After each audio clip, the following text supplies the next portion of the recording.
بسم اللہ الرحمن الرحیم۔ السلام علیکم ورحمۃ اللہ وبرکاتہ۔ امید ہے کہ آپ سب ایمان، صحت، عافیت اور برکت کے ساتھ ہوں گے۔ گزشتہ اسباق میں ہم نے پڑھا کہ مصنفین نے کتاب کو مرتب کیا ایک مقدمہ اور 3 فنون پر، اور وجہ حصر بھی بیان کی گئی تھی۔ آج ہم دروس البلاغہ کے سبق نمبر 4 کو پڑھیں گے، جس کا عنوان ہے مقدمۃ فی الفصاحۃ والبلاغہ، یعنی مقدمہ فصاحت اور بلاغت کے بیان میں۔ تو آئیے سبق کے آغاز سے پہلے دعا پڑھ لیجئے۔ رب یسر ولا تعسر وتمم بالخیر وبک نستعین یا فتاح۔ اس کو آپ سب 3 دفعہ دہرا لیجئے۔ اس کا ترجمہ یہ ہے: اے اللہ، آسانی فرما، مشکل نہ فرما، اور خیر کے ساتھ اس کو مکمل کرنے کی توفیق عطا فرما، اور آپ سے ہی ہم مدد طلب کرتے ہیں، اے بند دروازوں کو کھولنے والے۔ تو کتاب کی باقاعدہ تفصیل سے پہلے ہم عبارت پڑھیں گے، پھر ترجمہ کریں گے، اس کے بعد انشاءاللہ تفصیل پڑھیں گے۔ الفصاحۃ فی اللغۃ تنبئ عن البیان والظہور، یقال افصح الصبی فی منطقہ اذا بان وظہر کلامہ، وتقع فی الاصطلاح وصفا للکلمۃ والکلام والمتکلم۔ فصاحت لغت میں بیان اور ظہور کی خبر دیتی ہے۔ فصاحت کے لغوی معنی بیان اور ظہور کے ہیں۔ افصح الصبی فی منطقہ، بچے نے اپنی بات واضح کی۔ اس وقت کہا جاتا ہے جب بچے کی بات واضح اور ظاہر ہو جائے، اور اصطلاح میں فصاحت کلمہ، کلام اور متکلم کی صفت واقع ہوتی ہے۔ یہاں پر یہ لفظ مقدمہ کا آیا ہے، تو مقدمہ دراصل مقدمۃ الجیش سے ماخوذ ہے۔ مقدمۃ الجیش لشکر کے اگلے حصے کو کہتے ہیں۔ جیش کہتے ہیں لشکر کو۔ مقدمۃ الجیش لشکر کا جو اگلا حصہ ہے۔ قدیم زمانے میں عموماً لشکر کے 5 حصے ہوا کرتے تھے۔ جو حصہ دائیں طرف ہوتا تھا اس کو میمنہ کہتے تھے، اور جو بائیں طرف حصہ ہوتا تھا اس کو میسرہ کہتے تھے، اور جو حصہ پیچھے ہوتا تھا اس کو ساقہ کہتے تھے، اور جو حصہ آگے ہوتا تھا اس کو مقدمہ کہتے تھے، اور جو درمیان میں ہوتا تھا اس کو قلب کہا جاتا تھا۔ تو یہ مقدمہ کا لفظ مقدمۃ الجیش سے ماخوذ ہے۔ جیسے وہ لشکر کے آگے ہوتا تھا، اسی طرح مقدمۃ الکتاب بھی کتاب سے پہلے اور آگے ہوتا ہے۔ اسی مناسبت کی وجہ سے اس کا نام مقدمہ رکھا گیا ہے۔ تو یہ مقدمہ ہے فصاحت اور بلاغت کے بیان میں۔ اس میں ہم فصاحت اور بلاغت کا معنی بیان کریں گے کہ اس میں فصاحت اور بلاغت کا کیا معنی کیا گیا ہے۔ الفصاحۃ فی اللغۃ تنبئ عن البیان والظہور۔ انبأ ینبئ، انبا کے معنی ہوتے ہیں خبر دینے کے، بتلانے کے۔ الفصاحۃ فی اللغۃ، تو لغت کہتے ہیں زبان کو۔ اللغت الف لام آیا، معلوم ہوا کہ خاص زبان مراد ہے۔ کون سی زبان مراد ہے؟ کس زبان میں ہم عربی قواعد پڑھ رہے ہیں؟ عربی زبان کے فصاحت کے قواعد یہاں ذکر ہوں گے۔ اگرچہ اور زبانوں میں بھی یہ قوانین جاری ہوتے ہیں، لیکن یہاں پر ہم عربی زبان کے اعتبار سے بالخصوص پڑھ رہے ہیں تاکہ قرآن کی فصاحت اور بلاغت کو جان سکیں۔ تو لغت سے مراد ہے عربی زبان۔ یاد رکھیے فصاحت کا معنی ظہور نہیں ہے۔ فصاحت کے عربی میں کئی معنی آتے ہیں، لیکن ان سب معنی کے اندر ظہور ملحوظ ہے۔ مثلاً دیکھیں، دودھ کے اوپر سے جھاگ اور بلائی ختم ہو جائے تو ہم کہتے ہیں فصح اللبن، اور یہاں بھی ظاہر ہونے کا معنی ہے۔ بلائی اور جھاگ ختم ہوگی تو دودھ ظاہر ہو جائے گا۔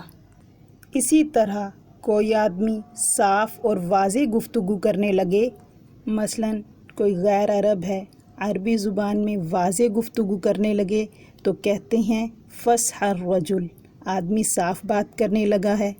اسی طرح بچہ جب بڑا ہوا، جب زبان صاف ہو گئی، اس کی الفاظ بولنے سیکھ لیے تو کہتے ہیں فصح الصبی، یعنی بچہ صاف بولنے لگا۔ یہاں پر افصحو کا لفظ استعمال ہوا ہے تو اس میں ظاہر ہونے کا معنی ملحوظ ہے کہ اس کی باتیں اب خوب ظاہر ہو گئی ہیں، واضح ہو گئی ہیں، صاف ہو گئی ہیں، ہر بات اس کی سمجھ میں آ جاتی ہے۔ اسی طرح صبح ہو، روشنی ہو جائے تو عربی میں کہتے ہیں افصح الصبح، یعنی صبح ہو گئی۔ اس کے اندر بھی ظاہر کا معنی ملحوظ ہے کہ جب صبح ہو گئی تو ہر چیز ظاہر ہو جاتی ہے۔ اس لیے کتاب میں یہ نہیں کہا گیا کہ فصاحت کا معنی بیان اور ظہور ہے، بلکہ یہ کہا گیا ہے کہ الفصاحت فی اللغت تنبئ عن البیان والظہور، کہ فصاحت عربی لغت میں بیان اور ظہور کی خبر دیتی ہے۔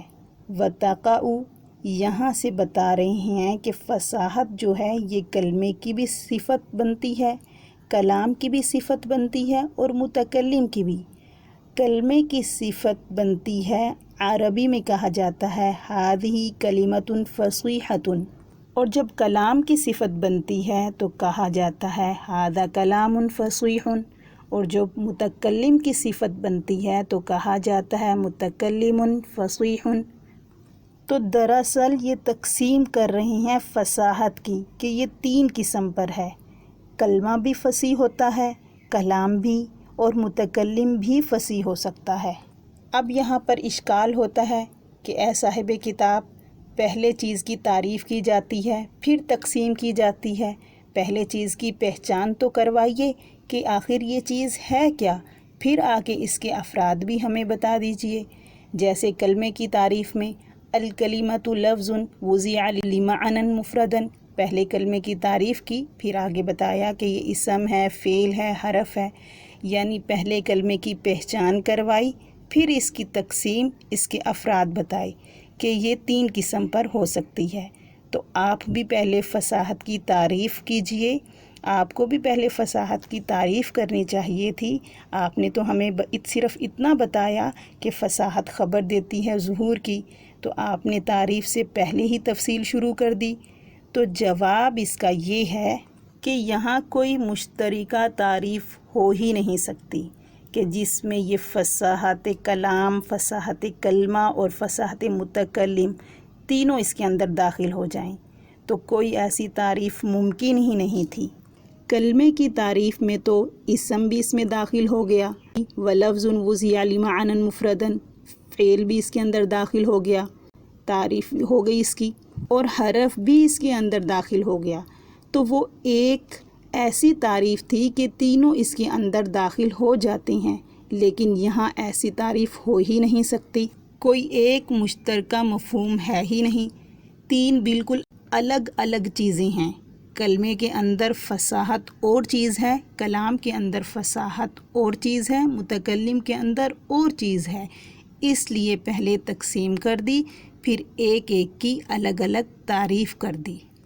گویا کہ فصاحت کی مثال ایسے ہے جیسے کہ مستثنیٰ کی، آگے مستثنیٰ کی بحث آتی ہے تو پہلے وہ تقسیم کرتے ہیں، پھر اس کے بعد تعریف کرتے ہیں کہ مستثنیٰ 2 قسم پر ہے، ایک متصل اور ایک منقطع یعنی منفصل۔ تو یہاں پر بھی کوئی مشترکہ مفہوم نہیں تھا، اس لیے پہلے تقسیم کی اور پھر اس کے بعد اس کی تعریف کی۔ وتقع فی الاصطلاح میں فصاحت کلمہ، فصاحت کلام اور متکلم کی صفت واقع ہوتی ہے۔ یہاں پر اصطلاح کی جگہ اصل لفظ ہونا چاہیے تھا۔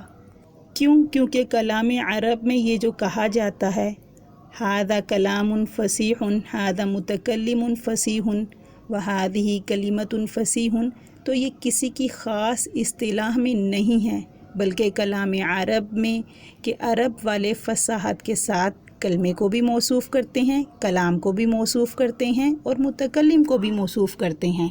تو یہاں پر اصل لفظ ہونا چاہیے تھا کہ عربی زبان میں یہ صفت بنتی ہے کلمے کی، کلام کی اور متکلم کی، یا یوں کہہ لیں کہ عربی لغت میں یہ صفت بنتی ہے تینوں کی۔ تو اسی طرح اصطلاح میں یعنی علم بلاغت میں بھی یہ تینوں کی صفت بنے گی۔ جزاکم اللہ خیرہ۔